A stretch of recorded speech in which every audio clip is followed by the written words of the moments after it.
अस्सलाम वालेकुम, welcome back to my channel. उम्मीद करती हूँ आप सब बिल्कुल ठीक होंगे। शुक्र अदा करते हैं अल्लाह ताला का, जिनकी नेमतें हमारे और आपके खानों में मौजूद हैं। दोस्तों, आज हम बनाएंगे बहुत ही टेस्टी, बहुत ही लाजवाब दानेदार चिकन कौरमा बनाएंगे। इतना ये मज़े का कौरमा बनता है ना कि आप बस इसको बार बार बनाने पे मजबूर हो जाएंगे। तो चलिए वीडियो शुरू करते हैं।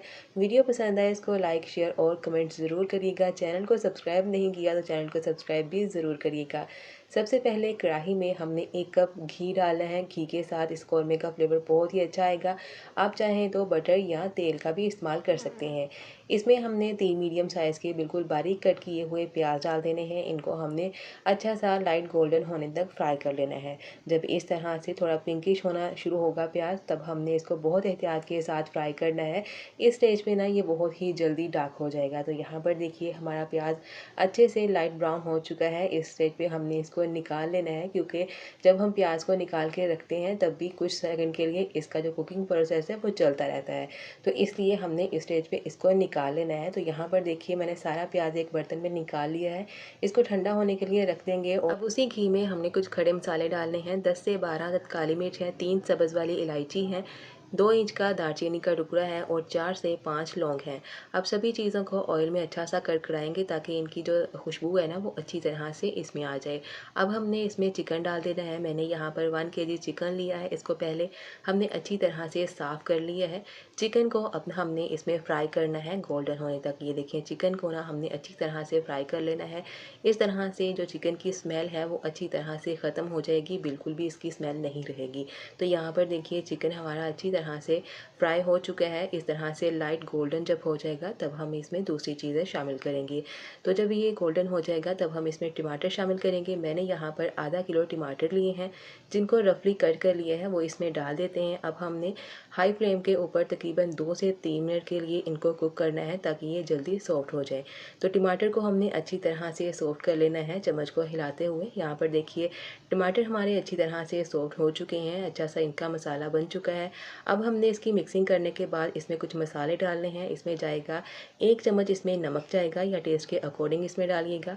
आधा चम्मच इसमें जाएगा पिसा हुआ धनिया, आधा चम्मच इसमें लाल मिर्च का पाउडर जाएगा। इसके साथ ही हम इसमें डालेंगे आधा चम्मच इसमें हल्दी पाउडर जाएगा, आधा चम्मच ही इसमें कुटी हुई लाल मिर्च का जाएगा।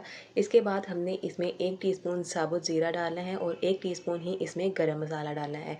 सभी चीज़ें डालने के बाद इसकी अच्छी तरह से हमने मिक्सिंग कर लेनी है। अगर पानी की ज़रूरत होगी तो हमने इसमें 1 से 2 चम्मच पानी डालते हुए इसकी अच्छी तरह से मिक्सिंग कर लेनी है। तो यहाँ पर मैं इसमें 2 चम्मच डाल रही हूँ अदरक और लहसुन का फ्रेश पेस्ट। इसके साथ ही इसमें जाएगा 2 चम्मच ही हरी मिर्च का पेस्ट इसमें जाएगा। सभी चीज़ें डाल देने के बाद अब हमने इसकी अच्छी तरह से भुनाई कर लेनी है ताकि सभी मसाले जो हैं वो अच्छी तरह से पक जाएँ, इनका जो कच्चापन है वो अच्छी तरह ख़त्म हो जाए। इसकी भुनाई करेंगे, थोड़ा सा पानी डालेंगे और अगेन हमने इसकी भुनाई करनी है। तो तकरीबन 3 से 4 मिनट के लिए हमने इसकी भुनाई करनी है ताकि जो मसाले हैं वो अच्छे से पकते हैं। जब मसाले अच्छी तरह से पक जाएंगे तब हमने इसमें फ्राई की हुई प्याज डालनी है। इसको पहले हमने हाथों के साथ क्रश कर लेना है और फिर इसमें डालना है। अब प्याज को हमने मिक्स कर लेना है चिकन के साथ। जब चिकन के साथ प्याज अच्छे से घुल मिल जाएगा तब हमने इसमें दही डालना है। तो मैं इसमें डाल रही हूँ 1 कप दही।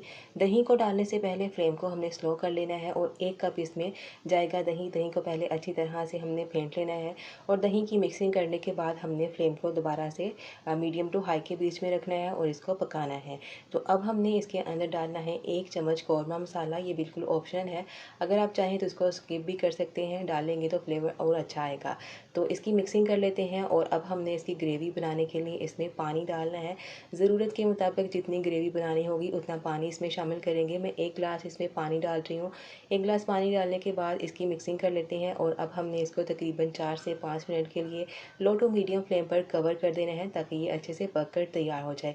तो यहाँ पर देखिए तकरीबन 3 से 4 मिनट हो चुके हैं। मैंने इसको अच्छे से पका लिया है और यहाँ पर देखिए हमारा बहुत ही मज़ेदार सा जो कौरमा है ना वो पक चुका है। अब हमने फ्लेम को बंद कर देना है और इसके अंदर हम डालेंगे थोड़ा सा फ्रेश धनिया, जो कि देखने में और खाने में बहुत ही अच्छा लगता है। तो हमने इसमें धनिया डाल दिया है। तो ज़रा देखिए कितना मज़े का हमारा ये दानेदार खुशबूदार कौरमा बनके तैयार हो चुका है। तो इसको अच्छा सा सर्व कर लेते हैं। तो आज की हमारी रेसिपी कंप्लीट हो चुकी है। उम्मीद करती हूँ आपको आज की रेसिपी पसंद आई होगी। पसंद आए इसको लाइक शेयर और कमेंट्स ज़रूर करिएगा। फ्रेंड्स और फैमिली मेम्बर्स के साथ भी ज़रूर शेयर करिएगा। तो जमीला शेफ़ किचन को सब्सक्राइब करना बिल्कुल मत भूलिएगा। तो मिलते हैं इसी तरह की एक और वीडियो में, तब तक के लिए अल्लाह हाफिज़।